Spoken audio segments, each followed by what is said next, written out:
Os doy la bienvenida a un nuevo Librísimo. Como ya es habitual, recordad que podéis suscribiros al canal, tanto en YouTube como en iVoox, y dar a un me gusta o dejar vuestras reflexiones en la caja de comentarios. Me hace mucha ilusión presentar hoy a Ray Nayler, un autor de ciencia ficción reconocido por su originalidad. Nacido en Quebec y criado en California, ha vivido en más de 10 países como diplomático y asesor ambiental. Desde 2015, Ray ha publicado relatos en revistas tan importantes como Asimov, Clarkesworld, Analog, etc. Su colección Protectorats ganó el Grand Prix de l'Imaginaire y varios de sus cuentos han sido premiados también por los lectores. Su primera novela, The Mountain in the Sea, ganó el premio Locus y fue finalista de los Nebula, Clarke y Bradbury. Su novela corta, The Tusks of Extinction, fue finalista de los premios Hugo, Nebula y Locus también. Hace unos meses publicó Where the Axe is Buried, un thriller político cyberpunk que en español se titula Donde está enterrada el hacha y que acaba de publicar Nova con traducción de David Tejera Expósito. No os perdéis nuestra charla.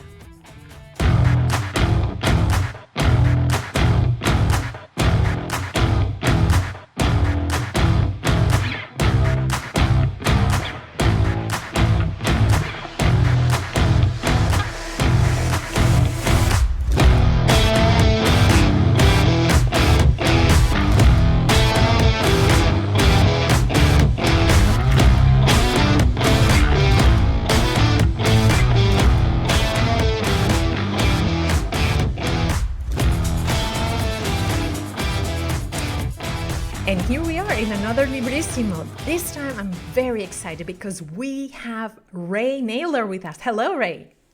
Hi. Hi.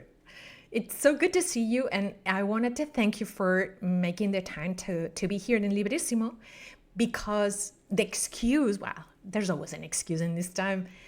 It's your upcoming translation in Spanish, Where the Axe is Buried, which is going to be translated as Donde está enterrada el hacha by Nova. The publisher is Nova. And the first thing that I always ask everybody who comes to Librisimo is the beginning. Let's start from the beginning, but not the beginning of the book. The beginning of what the reader meets when facing the story, which is the title. How did you come up with this title? So this title, sometimes as a writer, right? It's like something happens in your life where you realize you're in a moment that you're going to use someday later. You're not sure where you're going to put it or how it's going to fit into everything else, but you're sort of in one of these moments. And I was working in Moscow.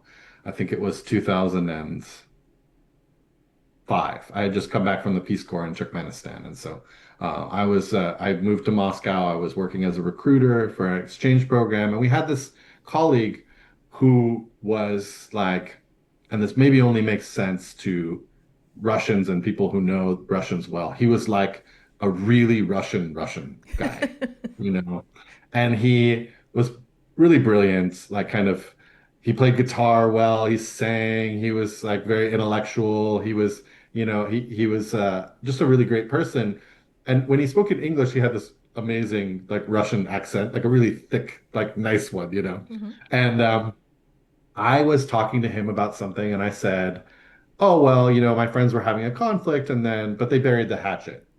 It's a common U.S. expression. It's taken from this Native American tradition of actually burying a hatchet in order to symbolize peace.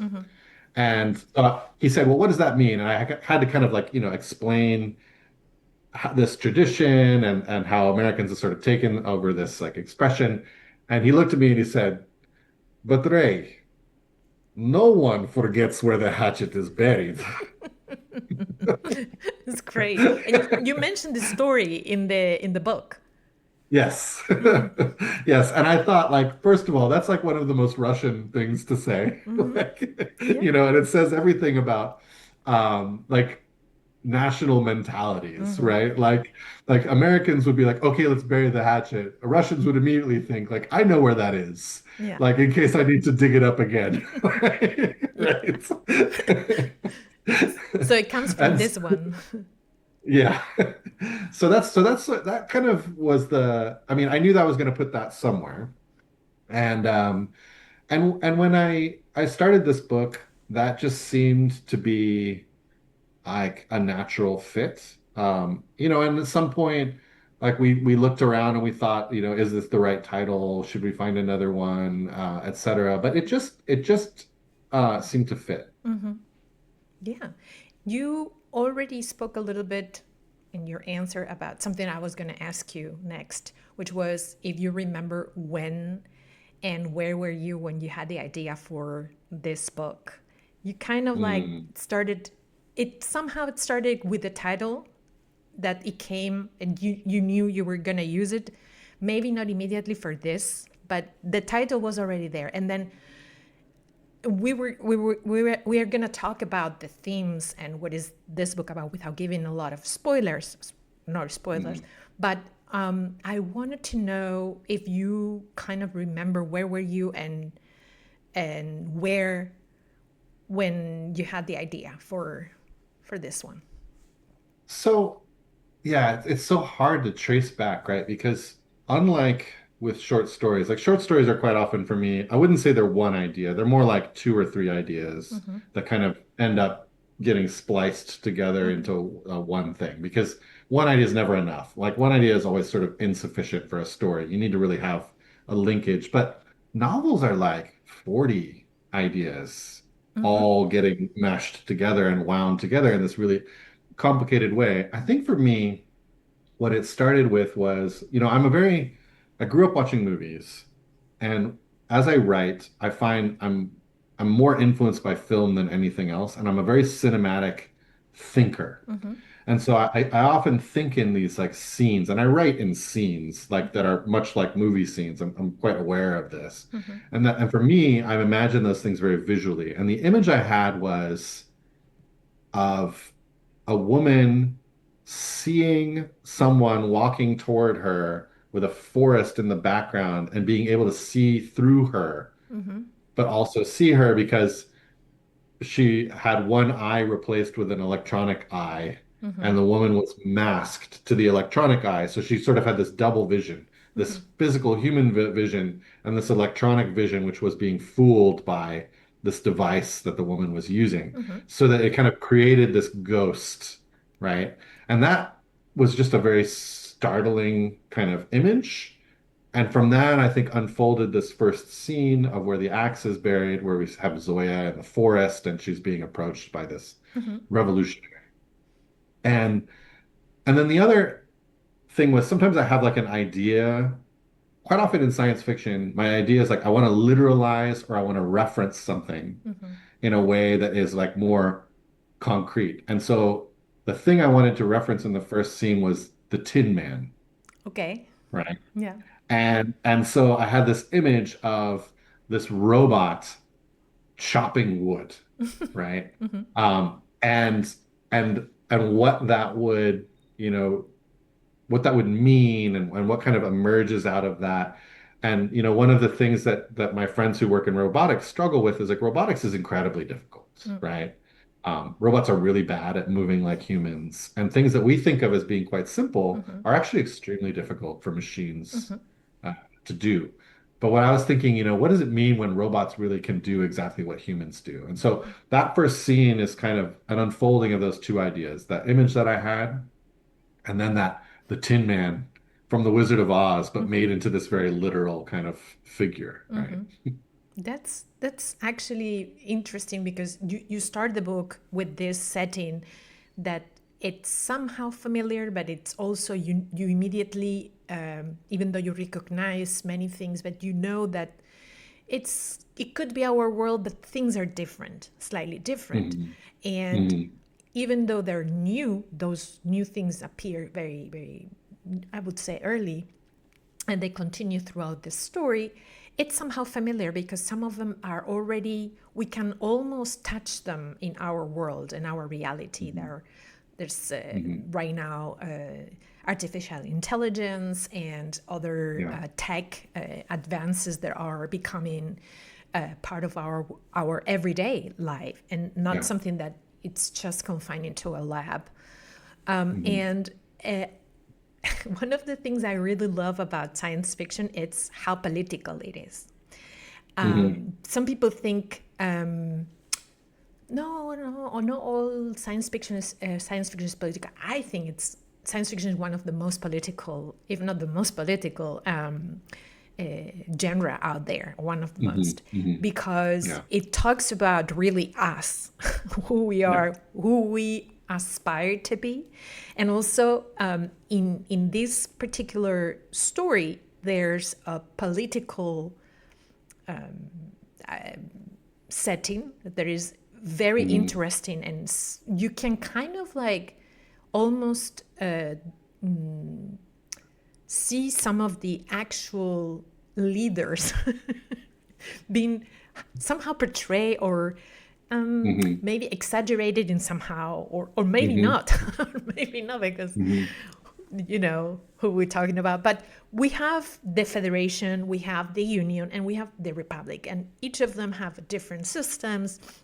There is Hmm. tyranny, there is somehow of democracy, but one of the most interesting things that I thought I'm challenging, and I could see almost happening, is the process of rationalizing everything, even taking Hmm. political decisions, and leaving that to artificial intelligence. So, Right. what would happen if an artificial intelligence would become our prime minister?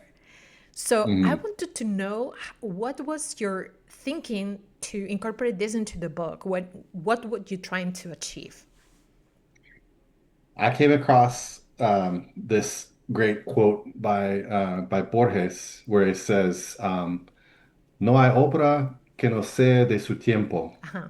Yes. Right. And I thought, like, what a wonderful quote about science fiction, right? Because everybody thinks science fiction is about the future.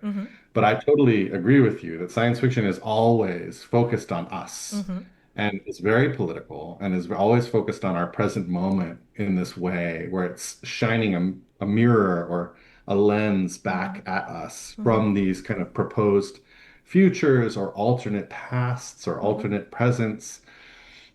When people ask me about, how you compose like science fiction stories, I say it's a little bit like you have reality in front of you, and then you're turning dials. You move one element up, you Yes. move another one slightly down. You sort of see how, when you adjust these different parameters, things might look different. And that helps you to see more clearly maybe why things are the way that they are. So with the prime ministers, I noticed, I started noticing maybe even a few decades ago when I was in the Peace Corps, and I sort of started to become political, which was when I had left the United States and I was living outside the United States. And I had this experience of finally understanding that my own culture was completely arbitrary, right? And that the way people did things in the United States was not the way that things needed to be done. It just was a way in which people do things, and that in other countries there were other ways to do things. And um, you know, in the Peace Corps we would say not better, not worse, just different. That was Different. like the mantra. But and of course that's not entirely true. Like there are better and worse ways to do Yes. things, and but the point is, I was confronted with difference, and I was confronted with these different ways of doing things, and it started to make me think very deeply about my own background and about democracy and about how we govern ourselves and these other issues. And one thing that I started to notice in particular about Europe, and this was long before things started to kind of unravel in the interesting way that they have, and very dangerous way, I think, was that a leap had been made where there were certain people in the governing kind of groups who had already decided how we ought to live together.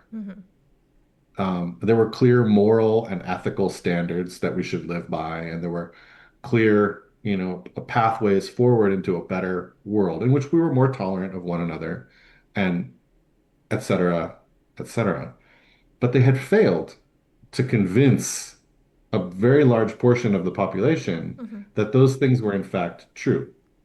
Instead, they had just said, like, we know what's right, and this is the way that we're going to move forward. And there was this growing sense, and this was really early in the 21st century, I think, this bubbling sense of discontent and repressed behaviors because a lot of people have been told things like it's wrong to be racist, but they were still racist.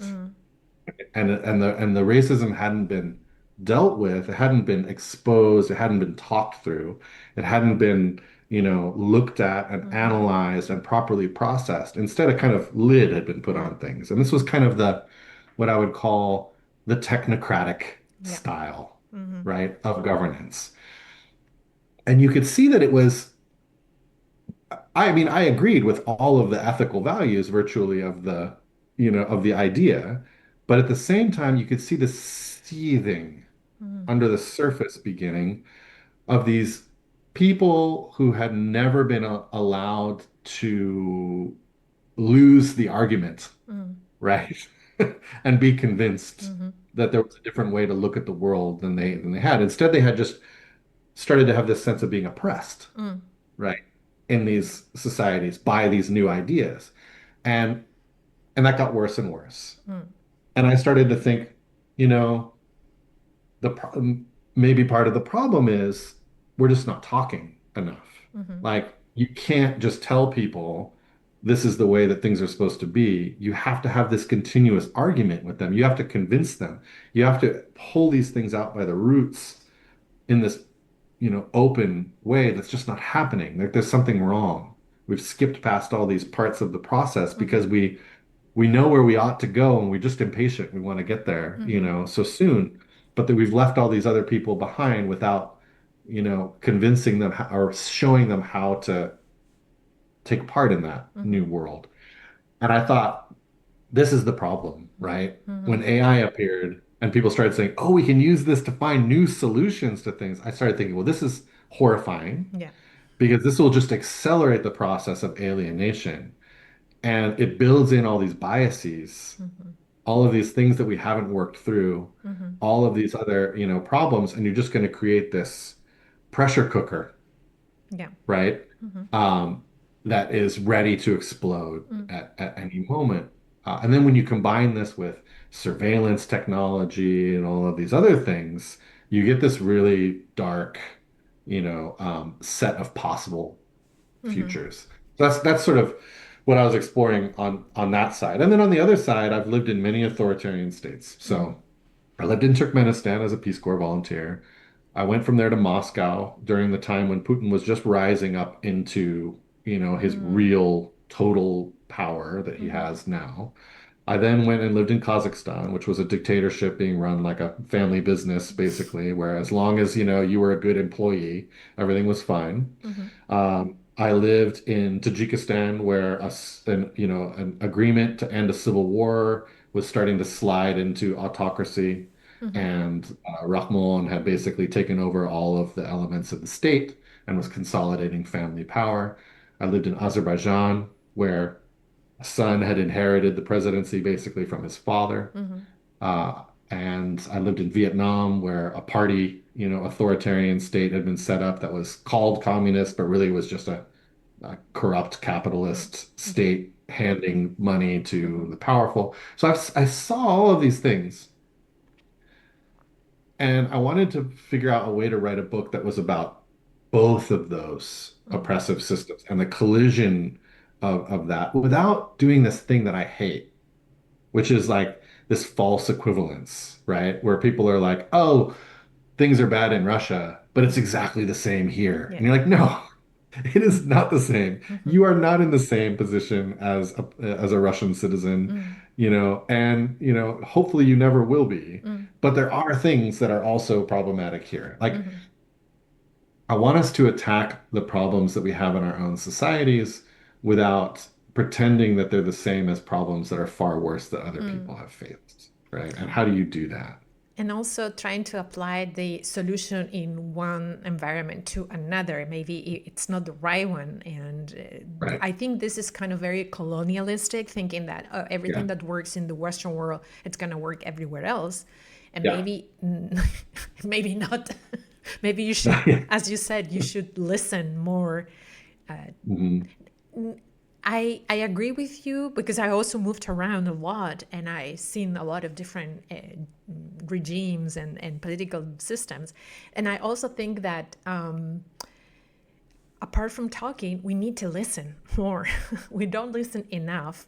Yeah. And because, as you said, we're biased to think that for those of us who have grown up in democracy, we think that our system is the best and the one that Yeah. works and is the one desired by everybody. And we don't think about other cultures. And this is the same thing as when earlier in the 20th century, even in the 19th century, they were thinking about the future. And now we are Right. realizing that there's no one future. There's multiple versions of a future. And so we talk about futures and we Yeah. have to think about that. So I thought it was great the way you also portray the different characters. There's a lot of characters in this Mhm. book, and very lovely, all of them. You kind of get used to them, and then you Mhm. don't want to leave them. You want to continue being with them. And we have Zoya. You mentioned her, and she's the author of The Forever Argument.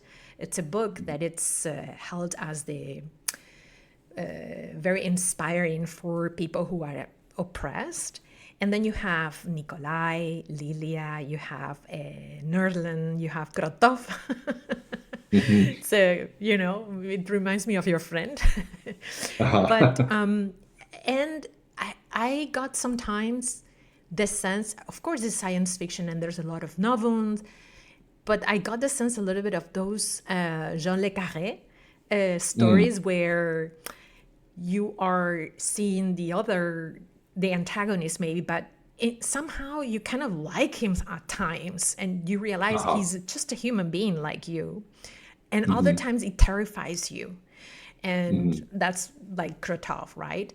And then Mhm. I wanted to know about your decision to have this book with so many characters and the chapters from their point of view. Why you thought about this type of structure? So for me, I always feel like, um, well, first of all, when we talk about things like utopia and dystopia, right? Mm-hmm. I Utopia is this like nightmare scenario where someone decides what the solution to all of our problems is, and then the rest of us are forced to live there. Mm-hmm. And it always sounds like a horrible place that you would want to flee from after about, like 30 minutes. Yeah. And it sounds, I mean, to be honest, it sounds a little bit like some of the naive depictions of like heaven, Yeah. where you're like in a field of flowers and you're like, that's fun for like 45 minutes. Yeah. Like, like But that sounds like the worst thing yeah. for eternity, Yeah. to have evolve. But something that I wanted to sort of play with is this idea that like no one sees the entire scenario, right? We're all just living our lives. We're trying to get through our day to day. We're struggling with the things that are confronting us in the moment. And like one of my favorite characters in the book is Nurlan. Mm-hmm. Nurlan is a parliamentary staffer, Yeah. right? Who is, trapped in the middle of a revolution that's happening in his country. And all he wants in life is to like chat with his girlfriends, have a good meal at the end of the day, and not be seen Mm-hmm. or noticed by anyone else, Mm-hmm. right? Just go about his job. And, that's not a despicable desire at all. Like he just wants to be left alone. And he's very apolitical. And, on the flip side, you have Nikolai, who's the doctor to the president in the Federation, and he's also this deeply apolitical person, right? Who really, at the end of the day, just wants to be with his family and not be caught up in history, Yeah. right? And Mm-hmm. I wanted to have these different perspectives to kind of show what it would be like to live through this period of change when you can't see the whole picture and you never have a sense of what exactly, Mm-hmm. is happening. Um, and what I like about the multiple perspectives too is it just gives you a chance to take these different pieces and use them to line up ideas against one another and have this kind of argument between the characters as well over, how one should live in the world, right? Yeah, it reminds me of something that one of my philosophy teachers told me once, is that in reality, philosophy is just an endless conversation about the same subjects throughout history, right? And people talk to each other, talk to people in the past, and you talk to hopefully people in the future. And it's a little bit like that. So I think it tackles very well to the political side of your story, as well as the science fiction itself. It's about who we are and who we want to become, or who we think we are becoming. There's a lot of novels in this. It's mainly some kind of technologies. You mentioned some, but I was thinking about that dioramas. I thought that was very, very interesting and dangerous. And if somebody would be able to develop this, how I can see many people will kill for it and try to apply. So could you explain a little bit, if it's not too much to ask, what are the dioramas? Yeah, so I mean, in the most basic terms, Lilia has developed. She's a young scientist from the Federation who gets a chance to study in London, and while she's there, she develops this technology that basically is a way of entangling someone's their connectome, their neurological structure, and being able to see, in a way, what is going on in their heads. I don't want to get too much more into it, 'cause there's other elements too, but being able to really map and see their consciousness and their thoughts, which is a total invasion, of course, of privacy. And that, as you were saying, something that a lot of people would probably love to be able to do is get right in to our heads. And, I mean, in these surveillance states, that's kind of, I feel like, the goal, right? Foucault talks about this at great length, but this idea that one should penetrate fully into our personalities and control not just people's actions, but their actual thoughts and desires. You see this in the West, I think, mostly from private industry, right? Trying to target us better for advertising and make us, efficientize, to coin a word, our consumption. Without us knowing, that's the thing, without our knowledge. Yeah. And so this was, my sort of a way of opening up that a little bit and commenting on it, since I think all the technology is, again, like a way of kind of turning up the dials on reality and seeing, like what plays out. One of the other concepts for me in the book that's important is this idea that they've developed a way of watching you to see how you choose things, which is something that's already being developed, where, like, they're watching your eyes on the screen. Where do you rest them? How do you scroll? All these things to try to figure out what's appealing to you, what's not, and then redesign the feed, right? Which is like, I love the concept in English of like calling this a feed, because it is like the most apt word ever used. Like, it really is kind of gross, right? Like you feel like it's like you're a pig at a trough, right? And you're just being fed. It's force true. fed. It's gross. But, it's gross. It's and it's lovely that they chose that word, because I think it's accidental. Right. And it's sort of Freudian in a way. In graphic. Like they're just force feeding you this garbage. And you can see how the algorithms in our social media right now are not very good still, right? Like, you sort of glance at something and then the algorithm decides you want to see just that forever. Like, you want to see a million of that thing. And of course you don't, because that's not how people's brains work, right? So if you watch a video that's on a car, then you're just going to see cars, and like, I've had it happen. I don't know if this has happened to you, but I've had it happen where I've like opened up like Instagram and I've accidentally looked at something or clicked on an ad by like just, fumbling with my phone. And I've had this thought like, oh, this is terrible. Now I'm going to see this stupid thing for the next month. It's true. And I study advertising and public relations, so we were told all about this and back in the day, Right. and it was interesting because I always thought this must be applied to propaganda, truly. Right. So this is kind of like the thing. And the last thing I wanted to talk about in terms of the themes is one of my weak spots. It's the idea of resistance to oppression, movements created under terrible circumstances to try to stand up to the accumulation of power and troubled times. And I wanted to know if I understand that you were writing a story, a novel to entertain. But I want to know if also, is there a message that you wanted to kind of like send out from that perspective, from the in terms of, how it is possible to resist? Yeah, I mean, so I always say like if I wanted to be didactic and I really wanted to have like this one clear message, I would write nonfiction. I would just write a book about how to do X, right? And fiction is much more complicated in some ways than this, as you know, of course, as a writer, right? Like for me, what you're doing in fiction is you are building this space. And inside this space is this kind of complicated, it's like a machine or a complicated piece of architecture where you're enabling people to be in that environment and ask these really complicated questions, right?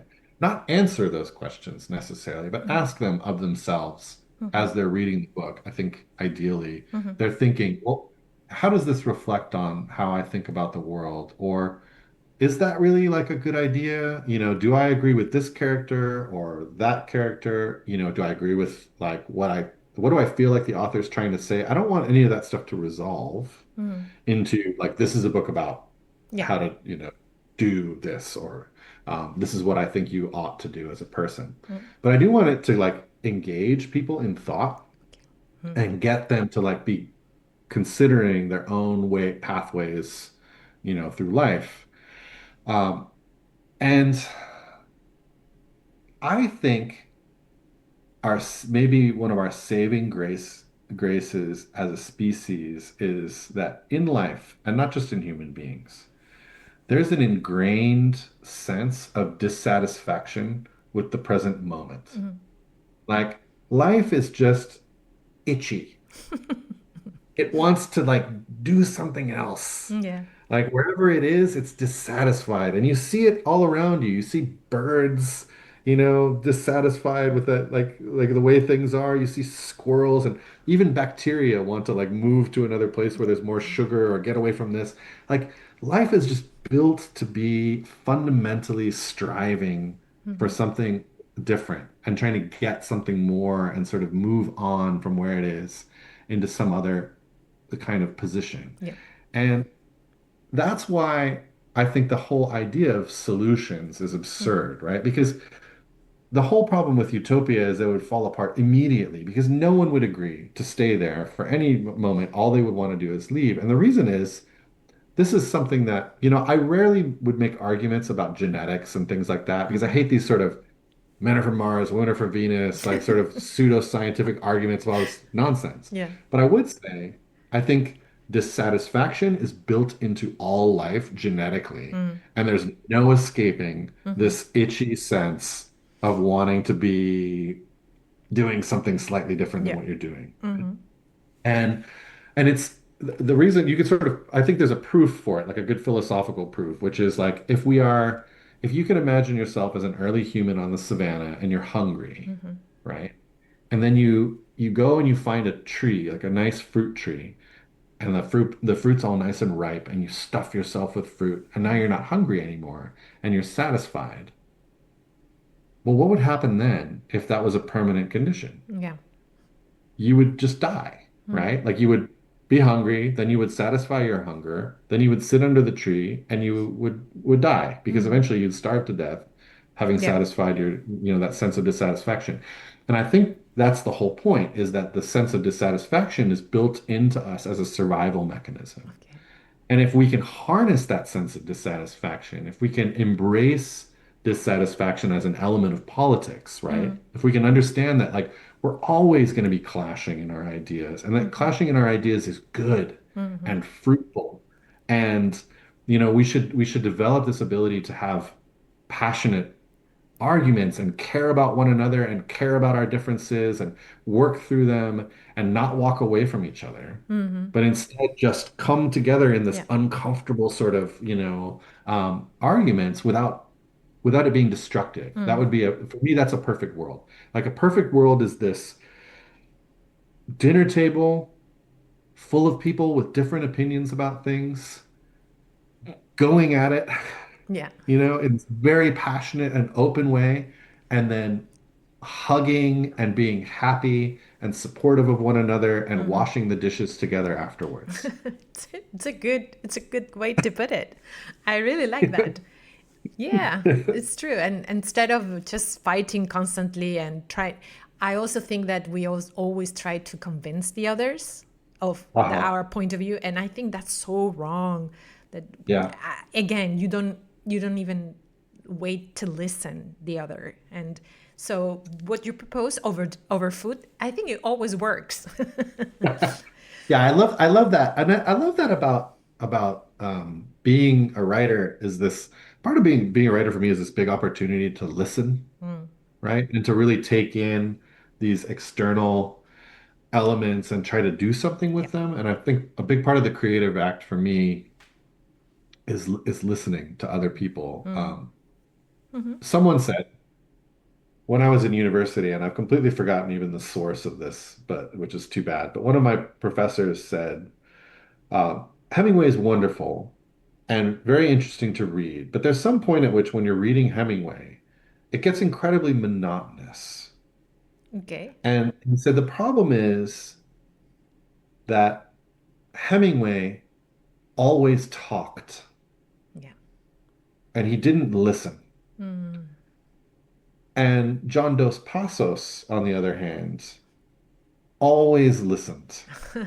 And so in Dos Passos, you get this rich sense of a chorus of other Yeah. voices, different voices speaking. Whereas in Hemingway, there's only really one character, Yeah. and Himself. it's Hemingway. Himself. It's true. Right? It's true. I couldn't agree more. And I remember thinking in that moment, I want to be Dos Passos. Yeah. I don't want to be Hemingway. I want to have my mind remain receptive to other voices and other opinions and be able to change and shift and grow and move and not have my last book have the same thematic content as my first one, Yeah. right? Like, Exactly. And this is one of the reasons, one more reason that you have all of you listening or watching to read Donde está enterrada el hacha. Just to wrap up things, I have very short questions to ask you. The first one is, can you tell us where you're working on right now? so I just finished my next adult novel, and I sold it to my publisher. So I will have that coming out soon, maybe in 2026, and a collection of short stories as well, which I sold in the same deal. I am now working on a children's book, Ah, like a mid-grade novel. okay. My Look, daughter asked me to write one, and so I said, okay, I will. you have to now. Yeah. Also, I would like to know if you could recommend someone alive to be in Librissimo, who would it be for us to interview? Ooh, uh, I think it would be wonderful for you to have a conversation with Joe Haldeman, who Okay. wrote The Yes. Forever War. I think Yeah. he's just wonderful. And I feel like we're losing somewhat that connection in science fiction between the generations. There's a big gap right now, and I think he's one of the people who bridges that gap with he's just a very modern thinker, and so he'd be perfect. Perfect. I'm going to write it down. And now we're building this small library in Librissimo with the recommendations from the visitors, you guys. So, Mhm. can you tell me the last book you wrote that it was so good that you would recommend to anybody? Oh yeah. The last book, and I'm just blanking on the author's name, but is Between Two Fires. Okay. It was actually a horror novel. Mm-hmm. It's set in the during the schism in the Catholic Church, where you have a pope in you have the French Pope and the Italian Pope, Mm-hmm. right? And during the Black Plague, and Ah, it's just one of the most original horror novels I've ever read and most transporting. I love atmosphere, yeah. and this just does atmosphere so well. Like you really feel like you're there. Okay. We are writing that down and we will release the list of all the recommendations when the season is over. And I Oh, wanted to perfect. thank you so much it was incredible to have the opportunity to talk to you about this great book. You guys have to read it, please. And I hope that we will have you in the future to talk about another of your books translated into Spanish. Thank you so much, and I hope so too. This was it's really a wonderful opportunity. Thanks for having me. Thanks.